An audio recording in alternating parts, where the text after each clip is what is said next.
আছে তোমাৰ মুকুলো আছে এনেকৈ আমাৰ নিশ্চয় এইখন কলেজে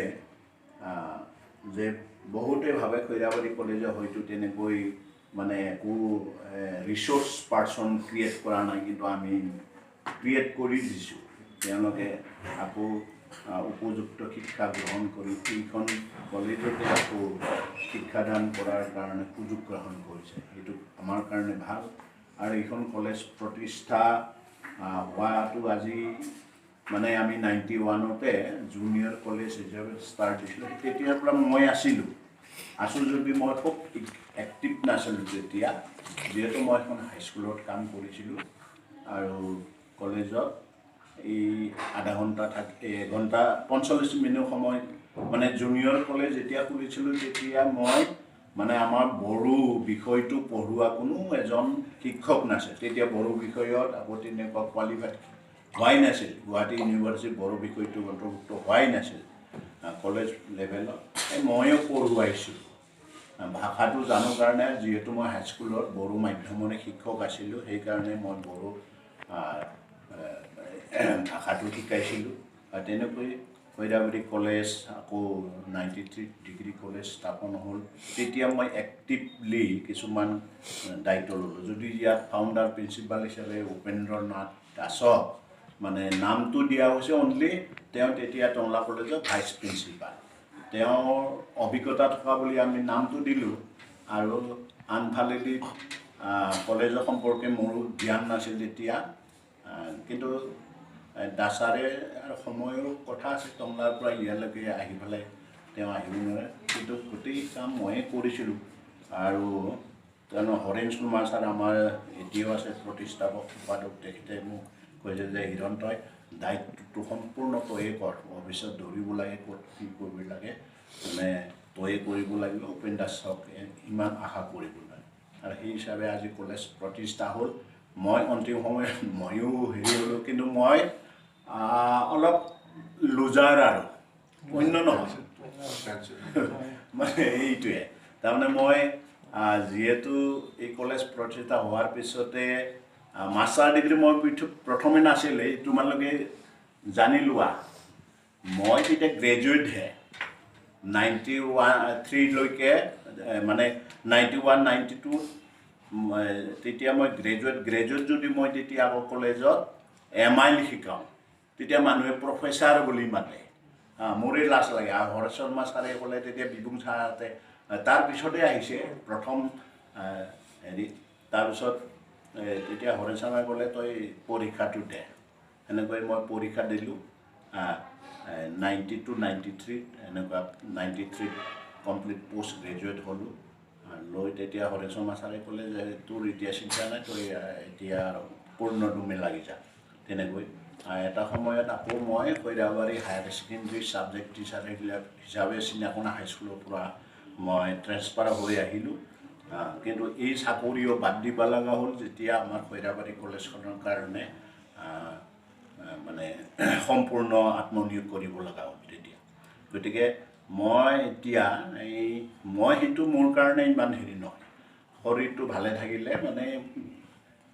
হেৰিলৈকে মৃত্যুৰ আগমুহূৰ্তলৈকে নিশ্চয় কিছুমান কৰ্ম কৰি যাব পাৰে কিন্তু মই অলপ শাৰীৰিকভাৱে অসুস্থ যেনক নিশ্চয় এইটো আহিব সুস্থতাৰ ফালে আহিব মই আশা কৰিছোঁ ভগৱানেও নিশ্চয় মোক ক্ষমা কৰি দিব এইটো ক্ষেত্ৰত গতিকে ইয়াৰ কলেজ যে প্ৰতিষ্ঠা কৰিলোঁ আমি কলেজৰ বিপক্ষে এচাম মানুহ আছে এইটো থাকিবই সমাজত থাকে বেয়া ভালৰ বিপক্ষে বেয়া ভাল কাম কৰিলেও বেয়া সেইখিনি মানুহে সদায় সমালোচনা কৰিবে কিন্তু আমি সেই বুলি কোনো এই এখন বৃহৎ কলেজখন আৰু খৈৰাবাৰী কলেজ প্ৰতিষ্ঠা হোৱাৰ পিছতহে মানে ডিমাকুছী ভেৰগাঁও পানীৰ কচুবিল ইফালে কলাইগাঁও নিচিনা কলেজ বুঢ়ীনগৰ কলেজ এইবিলাকক খৈৰাবাৰী কলেজে মানে তেওঁলোকক গাইড দি হেৰি কৰিছে আমি এফিলিয়েশ্যন দিয়াইছোঁ নহ'লেতো তেওঁলোকে নাপায় এনেকুৱা আমি যদি সেই দায়িত্ব মই যদি নলওঁ মই যদি নলওঁ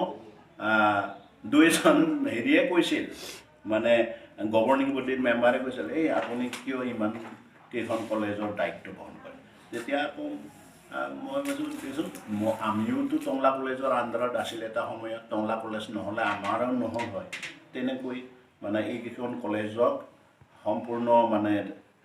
এফিলিয়েশ্যনৰ দায়িত্ব বহন কৰা হেতুকে তেওঁলোকে আজি সুকীয়াকৈ এফিলিয়েশ্যন পাবলৈ সক্ষম হৈছে গতিকে এইখিনি আমি কেৱল আমি খৈৰাবাৰী কলেজে অকলশৰীয়াকৈ নিজাববীয়াকৈ চিন্তা কৰিছে এইটো নহয় আমি অন্ততঃ 5খন কলেজক হেল্প কৰিছোঁ এতিয়াও আছে 5খন কলেজক হেল্প কৰি এতিয়াও আছে গতিকে আমাৰ সেইটো হেল্প মাত্ৰ খৈৰাবাৰী কলেজে কৰিয়ে থাকিব অন্য সময়তে যিহেতু ইয়াৰ পিছত আপোনালোকে আছেই যিহেতু আপোনালোকে থকা সময়খিনিত পৰৱৰ্তী অন্য হেৰিবিলাকৰ সুবিধাবিলাকত যাতে সেইবিলাকক সহায় কৰে যেনেকৈ আমি জিঅ'গ্ৰাফী ডিপাৰ্টমেণ্ট ইয়াত খোলাত আমাৰ ইকুইপমেণ্টছ সামগ্ৰীখিনি নাছিল আমাৰ এই হেৰি শিৱাজাৰ কলেজে আমাক সহায় কৰিছে জিঅ'গ্ৰাফীৰ ইকুইপমেণ্টছৰ যেতিয়া ইনস্পেকশ্যনৰ সময়ত লাগে তেতিয়া তেওঁলোকে এই বস্তু আমাক এদিনৰ কাৰণে ইনস্পেক্টৰবিলাকক দেখুৱাবৰ কাৰণে তেওঁলোকে আমাক সৈতে সহায় কৰিছে আমি ঠিক তেনেকৈ আমিও দুই এখন কলেজক সহায় কৰাটো একো নহয় এইটো শিক্ষা অনুষ্ঠান যিহেতু স্থাপন হোৱা আৰু সেইটোৱে এখন ফিডাৰ কলেজে এখন মেইন কলেজৰ ক্ষতি কৰিব নোৱাৰে এতিয়া ডিমাকুছিৰ কিবা এটা লগা হ'ল আমি অলপ হেল্প কৰি দিওঁতে আমাৰ একো লোকচান নহয় গতিকে তেনেকুৱা শিক্ষাৰ হেৰিটো বাঢ়ি যাব আগবাঢ়িব সেইটোকে কামনা কৰিছোঁ আৰু ভাবিছোঁ মই জীয়াই থকালৈকে এইখন কলেজত যিহেতু মোৰ তেজ আছে কোনোবাই ক'ব পাৰে ইয়াত যে মই কৈছোঁৱে মাত্ৰ অৰুণ পাঠকে 1000 সেইদিনাই কৈছোঁ 1000 একাউণ্ট খোলাৰ কাৰণে 1000 টকাৰে ডনেট কৰাৰ বাদে কোনো এজন আমাৰ গভৰ্ণিং বডিৰ কোনো মেম্বাৰেও এটা টকাও ইয়াত কণ্ট্ৰিবিউট কৰি পোৱা নাই কোনোবাই কৰিছে যদি কোনোবাই লটাৰী খেলত টিকেট কাটিছে কোনোবাই থিয়েটাৰ চাবৰ কাৰণে টিকেট কাটিছে অন্যান্য নহয় আমি কিন্তু ডাইৰেক্ট গৈ পেলাই আপুনি আমাক দিয়ক 1000 টকা পোৱা নাই কিন্তু অৰুণ পাঠকে এই 1000 টকাইদি একাউণ্ট খোলা সেই একাউণ্ট আজিও আছে আমাৰ জেনেৰেল ফাণ্ডটোৰ যিটো একাউণ্ট সেইটো প্ৰিন্সিপালৰ নামত নাই সেইটো আছে খৈৰাবাৰী কলেজ ফাণ্ড বুলিহে আছে গতিকে সেইটো কিমান সহায় কৰিলে মানে আমাক কোনেও পইচা আৰু হৰেণ শৰ্মা ছাৰৰ এনেকুৱা মানে বাক পটুটা আছিল তেওঁ যে 50,000 লাগে আমাক হেৰি কৰাৰ কাৰণে কি বুলি কয় এই ফাণ্ড যিটো ফাণ্ড আমাৰ ইউনিভাৰ্চিটি যিটো মানে প্ৰথমতে কাউন্সিলত 50,000 আৰু ইউনিভাৰ্চিটি একে এই সেইটো ফাণ্ড খোলাৰ কাৰণে 50,000 তেতিয়া বহুত টকা কোনেও দিব নোৱাৰে আৰু দিব কিয় আছে 50,000 টকীয়া দৰমহা পোৱা কোনোবা আছে কিন্তু দিব কিয়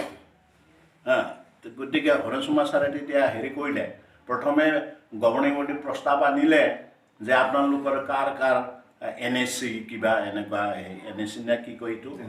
NSC কয় না এই চাৰ্টিফিকেট কাৰ কিমান আছে বোলে কাৰোবাৰ 500 টকাৰ আছে কাৰোবাৰ ঠিক আছে আপোনালোকে এইটো ইনস্পেকশ্যনৰ সময়ত শ্ব' কৰাৰ কাৰণে আপোনালোকৰ সেইটো সাজু কৰি ৰাখক এনেকুৱা ক'লে হৰেণ শৰ্মা ছাৰে তাৰপিছত এটা তেওঁ বুদ্ধি কৰিলে এই ইনস্পেকশ্যনলৈকে অলপ হেৰি আছে আমি থিয়েটাৰ এখন মাতোঁ প্ৰথম থিয়েটাৰ মাতিলোঁ তেতিয়া খৈৰাবাৰী পৰিৱেশ খুব বেয়া কোনেও মানে থিয়েটাৰ মাতিব নোৱাৰে